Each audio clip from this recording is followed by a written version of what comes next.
Pessoal, eu quero falar um pouquinho sobre a obra de Deus, o ministério. E através do meu testemunho, através do meu sofrimento que eu passei na obra de Deus, talvez isso consiga trazer uma luz para você, uma explicação, um entendimento. Eu lembro que quando eu decidi sair da obra de Deus, um bispo falou assim para mim: olha, tudo coopera para o bem daqueles que amam a Deus. E quando eu peguei esse versículo e coloquei na minha vida, naquele momento em que eu estava confuso, frustrado, entristecido com o meu ministério, eu cheguei à seguinte conclusão. Eu não falei isso para ninguém, nem para minha esposa, mas eu pensei assim: então a conclusão que se dá é que eu não amo a Deus, porque se todas as coisas cooperam para o bem daqueles que amam a Deus, pô, não é possível, eu estou saindo da obra, isso não é uma coisa boa. Como é que isso? Então eu não amo a Deus. Eu tenho que aprender a amar a Deus, porque você entendeu. E saí. Inicialmente você precisa entender que eu não saí por causa de nenhum pecado. Não houve adultério, não houve roubo, não houve um comportamento não cristão. Eu pedi para sair porque eu me convenci de que eu não tinha chamado. E por que eu cheguei a essa conclusão que eu não tinha chamado? Porque a cobrança da liderança, principalmente do fundador da igreja, ela é tão forte quanto a igreja tem que estar cheia, o regional ou o responsável, aquele espaço, aquelas igrejas tem que desenvolver, tem que abrir mais, tem que levantar mais obreiro, tem que ter mais pastor, tem que arrebentar. E é aquele negócio, a expectativa all time high, lá em cima. E o resultado ali, sempre decepcionante. Então você passa por isso, 1, 2, 5, 10, 20, 30, 50, chega uma hora que você fala igual eu falei para Deus. Eu falei para Deus: ó Deus, se o Senhor não for fazer alguma coisa, quem vai fazer sou eu. E me falando o que para Deus? Falando assim: ó, se o Senhor não abençoar, se o Senhor não mudar, se não acontecer, então eu vou sair da obra. E foi o que eu fiz. Mandei mensagem para o bispo, falei: ó, bispo, quero falar com o senhor, quero sair da obra. Na verdade falei: eu quero voltar para o Brasil. Aqui no Brasil, o Romualdo da vida estava aí, e na ignorância dele, aí que eu saí mesmo. Mas, onde eu quero chegar? Na última quarta-feira, na reunião do templo, o bispo estava falando da importância, presta atenção, da importância que o cristão tem em carregar o nome de Deus. Tá? Na última quarta-feira, ele falava sobre o nome de Deus. E o cristão verdadeiro, genuíno, ele carrega o nome de Deus com ele. Tá certo, é perfeito. Acontece que as pessoas que olham para esse cristão, elas veem Deus nele. É como se fosse um embaixador, ele tem essa responsabilidade. Só que, onde a igreja erra, na minha opinião? Ela erra ao acreditar que as pessoas aqui do mundo, quando olharem para nós, vendo caráter, vendo uma boa índole, vendo honestidade, vendo fidelidade, vendo mansidão, vendo paciência, vendo uma pessoa cheia de, como é que se fala? Qualidades cristãs. A igreja erra pensando que o mundo se atrai com essas coisas. E na verdade, na realidade, as pessoas lá fora, elas olham para você e elas nem mais disfarçam. Elas olham para você de cima para baixo para ver assim: sua roupa não é uma roupa de marca. Você usa perfume? O que você faz? Qual o nome? Deixa eu ver aqui a sua loja. Seu carro, qual que é o seu carro? Seu carro, posso falar? Eu tive um tempo atrás, eu tive um parente que eu fui deslocar esse parente. Esse parente pediu para ir para a igreja e tal. Ele olhou o meu carro tem 20 anos. Meu carro não é novo, meu carro tem 20 anos. Ele deu para perceber, nem disfarçou. Então, onde eu quero chegar? As pessoas desse mundo, elas querem saber se você mora bem, se você tem dinheiro na conta, se você é milionário, se você usa roupa de marca, se a sua empresa é de sucesso. Elas olham as coisas materiais. Elas não querem muito saber se você é honesto. Ah, você está casado há 31 anos. Nossa, parabéns, hein? Tá entendendo? Elas não querem saber disso. Nem parentes, nem sobrinhos, nem gente mais nova. Ah, o meu tio. Ah, eu quero é saber se você tem condição. É isso que importa, porque as pessoas são materialistas.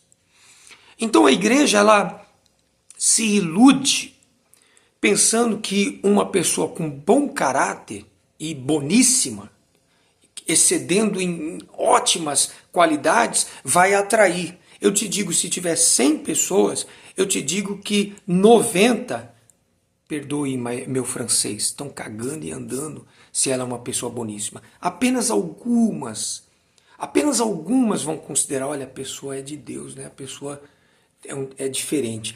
E são essas pouquíssimas que Deus está atrás. Quando Jesus falou sobre a parábola do semeador, só 25% verdadeiramente chegou lá. Quando alguém muito inteligentemente falou assim, perguntou para Jesus assim, Senhor, são poucos os que serão salvos? Olha que pergunta inteligente.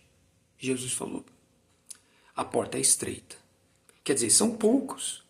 Mas a igreja não tem essa mentalidade. A igreja tem a mentalidade de ganhar o mundo. Então o pastor, ele fica sob pressão.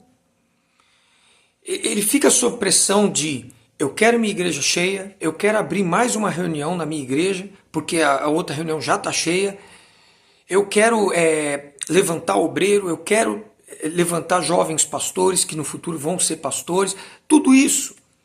E a pressão às vezes é tanta que o cara, para não ficar para trás, para não decepcionar, para não levar uma bronca, ele acaba levantando obreiros que não estão preparados. Ele acaba levantando jovens a serem auxiliares de pastores que não estão convertidos ainda. E o que acontece? Lá na frente vai dar problema, como dava na África. Como dava. E aí você vai ter dois tipos de problema, porque sujou o nome da igreja. A igreja fica mal falada. Eu lembro que na África nós tínhamos um auxiliar que depois de alguns meses a gente descobriu que ele estava roubando. Quando as pessoas davam dízimo fora da reunião, ele pegava aquele valor para ele. Enfim, quando descobrimos e tiramos ele da obra, ele foi morar ao redor da igreja, ali perto. E ele espalhou ao redor que nós éramos uma má pessoa, que nós fomos injustos. Então nós tivemos que chegar para o povo da igreja e falar, olha, o pastor fulano de tal estava tocando no seu dízimo. E a gente não é assim, não é bagunçado, não. O pastor tem ajuda de custo, o dízimo é santo. E ali perdeu-se algumas pessoas saíram. Então a gente passa por esses perrengues e etc. Mas tudo por causa do quê? De uma pressa em evoluir. Então, nesse contexto que eu acabei de explicar para vocês, chega uma hora que você fala assim, pô, não devo ter chamado, porque eu não arrebento, porque as minhas igrejas não superlotam, porque eu levanto pouquíssimos obreiros, eu só levanto obreiro quando eu tenho certeza. Porque para mim foi uma luta eu ser levantado de obreiro, vocês não têm noção. Meu amigo, para eu ser levantado de obreiro, eu vou te falar, eu cheguei a evangelizar uma moça que chamava Andréia, ela veio para a igreja, se converteu, se libertou, foi levantada de obreiro e eu ainda era membro. Então é assim, foi uma luta, eu lembro até hoje, eu sei que estava errado, mas eu lembro até hoje, eu chegando na igreja, jovem, e o pastor falou para mim assim, quer ser obreiro? Tá vendo essa areia aqui, ó? A igreja estava encostada. Tá vendo essa areia aqui? Um caminhão de areia. Coloca lá dentro. Você não quer ser obreiro? E eu fiquei ali trabalhando com maior alegria. Tá certo, não tem. Quer dizer, vamos dizer assim, não tem nada a ver para ser obreiro, você precisa ter caráter. Mas ele viu a minha boa vontade. Então, depois de 2, 3 anos que eu fui ser obreiro. Então, quando eu tive autoridade para levantar o obreiro, eu não levantava assim, ó, você quer? Ah, então você é. Não. Tinha que ser provado. Enfim, o que eu quis dizer nesse vídeo é que o fato de você carregar o nome de Cristo para o mundo lá fora nem sempre é suficiente. Eles querem ver coisas materiais. Se eu fosse milionário, se eu tivesse 3, 4 carros novos, se eu bancasse restaurantes para as pessoas, se eu, sabe, se eu de alguma maneira ajudasse eles financeiramente, aí eu ia ser importante para eles. Mas, como eu sou uma pessoa simples, eu sou o mais pobre, eu sou como Gideão, eu sou o último da fila. Mas Deus sempre escolhe o último. Saul também era o último, entendeu? Então, eu sou o mais simples. Ninguém tá nem aí para mim. E nem eu tô para eles, porque assim, se você não quer Deus, se você só quer os benefícios, as bênçãos, então você não está preparado. Quando eu fui para a igreja, eu fui porque eu queria Deus. Pouco me importava as bênçãos. Então, medite sobre isso. Porque o trabalho do pastor tem que ser zeloso. Maldito que faz a obra de Deus relaxadamente. Ele tem que ter zelo. E nesse zelo, ele tem que fazer, como sempre eu falo, algo só tem valor se você fizer certo. Não adianta você estar fazendo a obra de Deus, mas se você não estiver fazendo certo, não tem valor. Eu produzo um produto na minha loja. Se eu não fazer esse produto correto, certinho, a pessoa que vem retirar esse produto fala, eu não quero isso daqui, está cheio de defeito, eu não vou pagar. Assim é a obra de Deus. Você está fazendo, mas se você não fizer ela certa, para Deus mesmo, não tem valor. E eu quero acreditar que você não está na obra de Deus porque você precisava de um emprego. Eu falei para minha esposa, eu não preciso de um emprego. Se eu quisesse um emprego, eu tinha emprego. Meus pais eram empresários, eu pedia para eles. Eu quero ser um homem de Deus. Então, eu cheguei à conclusão que tudo coopera para o bem daqueles que amam a Deus, mas levou 20 anos, desde que eu saí da obra até agora, que eu vejo que foi para o meu bem que eu tive grande atribulação. Assim como Ezequias foi para a minha paz que eu tive grande tribulação, grande situação.